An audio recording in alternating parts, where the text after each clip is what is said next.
Il y a eu combien de cartons pour cette 35e journée de Ligue 1?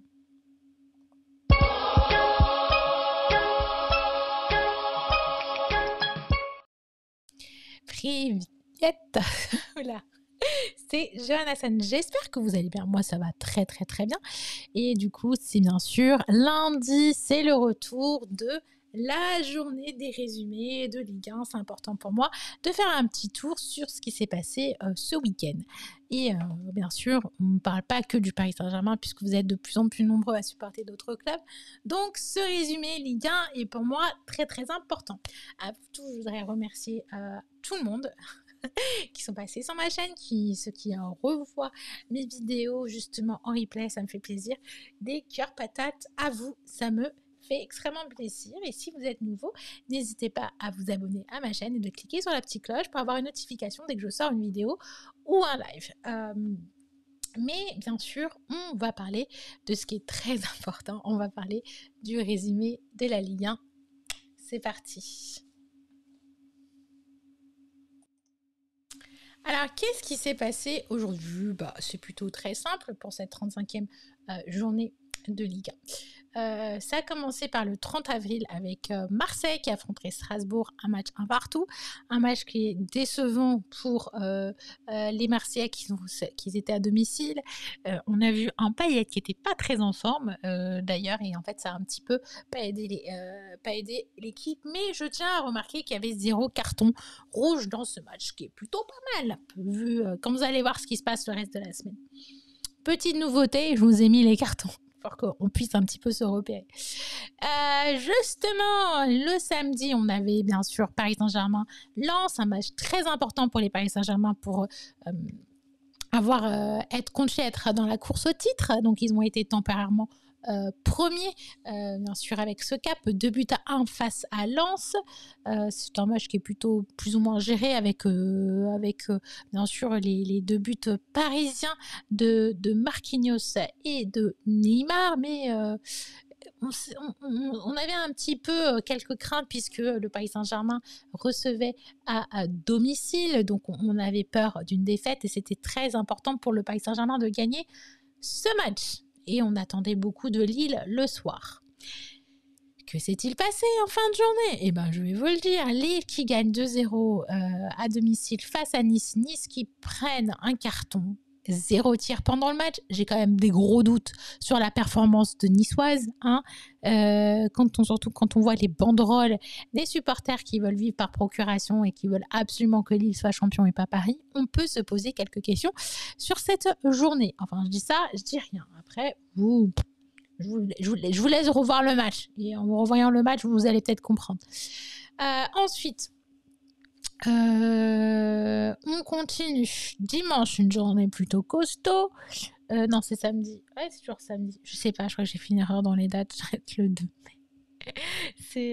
C'est dimanche, c'est le 2 mai. Je suis restée en jour férié, désolée, c'est le 2 mai. À 13h, on a commencé par un Bordeaux-Rennes. Bordeaux qui souffle un petit peu parce qu'ils ont des petits soucis financiers. Et puis, s'ils passent en Ligue 2, c'est catastrophe pour eux. Donc, Rennes, on peut les remercier. Rennes qui s'est pris qui s'est pris des cartes, au moins un carton jaune dans le match. Ouais, un carton jaune. C'était bien un carton jaune, pardon.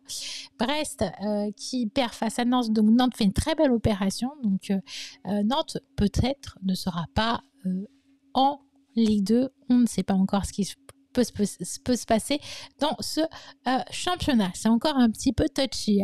C'est touchy en fin de classement et en top de classement. Il y a beaucoup vraiment de surprises qui peuvent arriver. À 15, et pas de carton rouge dans ce match.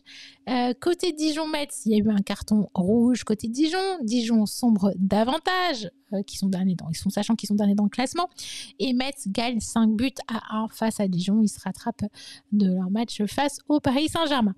Ensuite, là, dans ceux qui sont en danger, il y a Lorient. Je suis vraiment désolée. L'étoile pour la victoire, j'aurais dû mettre côté Metz. On sent la fatigue qui s'est accumulée. À 15h, on avait Lorient-Angers. Lorient qui marque 2 buts. Donc, ils essaient de se sauver et de dire non, on ne veut pas aller en Ligue 2. Donc, face à Angers, ils ont fait une belle opération. À 15h, il y a eu Nîmes-Reims, match nul. Nîmes, c'est très mauvais pour eux, ils prennent qu'un point, sachant qu'eux aussi, ils sont menacés de partir en Ligue 2. Et on a terminé dans la soirée à 17h05 avec Montpellier-Saint-Etienne. Saint-Etienne qui gagne 2-1 face à Montpellier. Montpellier qui va bientôt jouer la Coupe de France, donc il faut qu'ils fassent attention à leur calendrier, comme Monaco et comme Paris en Ligue 1. Monaco-Lyon, alors là, c'est une catastrophe totale. Il y a eu 5 ou 6 cartons dans ce match, si je dis pas de bêtises. Et la majorité des cartons, c'était au coup de sifflet final. Je vous dis, il y a eu MMA sur le terrain. Il faut savoir que Lyon, autant Lyon n'avait pas eu du mental face à Lille, ils ont perdu, ils avaient 2-0, ils se sont fait faire une remontada 3-2. Là, ils sont revenus 2 fois dans le match. Ça veut dire qu'ils étaient à 10 contre 11 et ils ont mis la balle du 2-1. Puis Monaco a égalisé. On s'est dit, ouais. Et puis Lyon qui ressort avec un 3-2. Donc c'est un vrai exploit. On voit le mental lyonnais. Donc félicitations aux Lyonnais pour ce match. Et franchement, big up à eux. Ce qui fait un total de 40 cartons jaunes pour ce match. 10 cartons rouges. Mais vraiment, 10 cartons rouges. Vous vous rendez compte ? C'est énormissime ce week-end. Sachant que pour les cartons rouges Lyon-Monaco, c'était Turpin l'arbitre. C'était pas le plus mauvais des arbitres. C'est pas l'arbitre qui distribue le plus de cartons, comme 17 cartons, qu'on a eu face au Classico PSG-OM en début de saison. L'année dernière. Donc il y a eu 33 buts. Donc il y a eu plus de cartons que de buts. Là, chapeau bas. Ce qui vous permet un petit peu par rapport au score de savoir qui a pris des points. Angers a pris 0 points, Bordeaux a pris 3 points, Brest 0 points, Dijon pareil, Lens pareil, Lille a pris 3 points, Lorient a pris 3 points, Lyon a pris 3 points, Marseille a pris 1 point, Metz a pris 3 points, Monaco 0 points, Montpellier 0 points aussi, Nantes 3 points, Nice 0 points. On se demande pourquoi. Nîmes n'a pris qu'un seul point. Le Paris Saint-Germain en a pris 3. Reims et Rennes, mauvaise opération, 0 points. Saint-Etienne a pris 3 points et Strasbourg, un seul petit point. Donc, ce qui fait un classement de Ligue 1. Lille qui reste toujours premier, cette fois-ci avec 67 points. Paris juste derrière avec 75 points, un but d'écart, donc c'est tendu. Ensuite, on passe à Monaco et Lyon, où c'est vraiment la guerre entre les deux. Donc, je ne pense pas que ni Monaco ni Lyon ne pourront être premiers. Il faudrait vraiment plus qu'un miracle. 71 points pour Monaco et 70 points pour Lyon. Donc même si Lyon gagne ces 2 matchs, ils vont avoir par exemple 76 points. Avec le goal average, c'est Lille qui risque d'être favori. Ensuite, en 5e, on a Lens avec 56 points. Suivi de Marseille à 56 points, mais quand on vous dit le goal average est très important. Rennes qui a 54 points juste derrière, ils se disent un petit peu adieu à l'Europe. C'est un petit peu dommage, je pense que c'est pour ça que les Rennois ils ont dû être très stressés face au match, face à Bordeaux, surtout Bordeaux qui se prend des trollés pendant toute la saison et 1 but à 0. Et puis ils sont pas contents du carton rouge, bien sûr. Montpellier qui gagne, qui est 8e avec 47 points. Metz qui grappille quelques places, qui est maintenant 9e avec 46 points. Nice qui descend, qui est à la 10e place avec 46 points. Reims qui est 11e. Saint-Etienne qui fait une bonne opération, qui passe à la 12e place avec 42 points. Angers qui descend à la 13e place avec 41 points. Oula j'ai un petit bémol. Brest, ils n'ont pas 340. Je sens la fatigue, désolée, quand on fait tout à la mano. Je suis toujours des boulettes, en fait. Faut que je prenne des jours de repos, je vais en prendre. Brest avec 40 points à la 14e place. Bordeaux qui baisse, justement. Bordeaux qui remonte avec les 3 points, qui passe maintenant à 39 points à la 15e place. Strasbourg qui descend parce qu'ils ont pris qu'un seul point, qui sont maintenant à 38 points à la 16e place. Pas de changement pour Lorient, qui est à 38 points à la 17e place. Et donc, du coup, Nantes qui monte et Nîmes qui descend. Donc, Nantes avec 34 points. Oula Et donc Nîmes avec 32 points. Mais moi, je suis une catastrophe ce soir. Une catastrophe. Du coup, les classements des buteurs, Kylian avec 25 buts, qui est premier, suivi de Memphis avec 19 buts.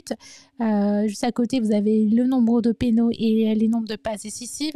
Wissam Ben Yedder de Monaco, 19 passes, Kevin Volland, 16 passes, Terem Moffi, 14 passes, 14 buts à la 5e place, pardon.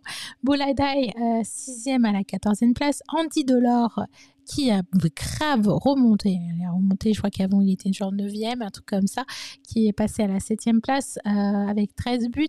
Gaëtan Laborde, du coup, qui descend avec 13 buts. Burak Wilsmas fait son entrée dans le classement avec 13 buts. Et on a Ludovic Ajor qui est descendu à la 10e place avec ses 13 buts. Voilà pour le classement des top buteurs. Le mot du jour, vous savez, toujours un mot nouveau pour enrichir le vocabulaire footballistique, c'est flamber, c'est réussir une très belle rencontre de football et ça c'est très important. Je vous remercie, merci d'avoir été jusqu'au bout et je vous dis à très bientôt pour une prochaine vidéo. Portez-vous bien et même si c'est un résumé Ligue 1, je finis sur la fin. Vive le Paris Saint-Germain. Ciao. Mille lumières, sans la chaleur de notre cœur, vois-tu notre ferveur quand nous marchons.